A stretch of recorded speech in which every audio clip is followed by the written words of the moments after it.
When we started Hawthorn, it was really important to us that we delivered a different experience than what we had experienced ourselves as homeowners. Before starting Hawthorn, I had had contractors come out for various things. And I remember one time being stuck at my kitchen table for 3 hours to go over a project. I'm a mom of 3. I'm a working mom.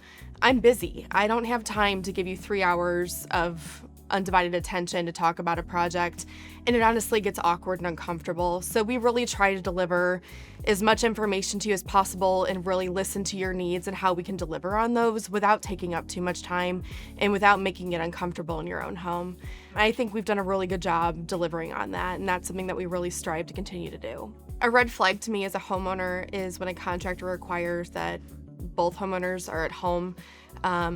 Again, we're both working parents. We're both very busy. We can't always make that work with our schedule. And as a woman, I don't appreciate when someone won't sit down and have an honest conversation about me for a project that I'm looking to hire you for.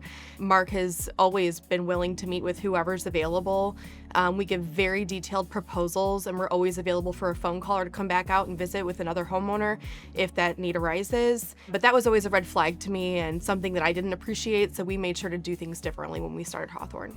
I would say the 3 pillars that we pride ourselves on are being honest, being genuine, and always being transparent. I would say both Mark and I are very authentically ourselves and make no apologies for that. So what you see is what you get. The people that you see on camera today are the same people that are going to meet with you in your home, and we're proud of that.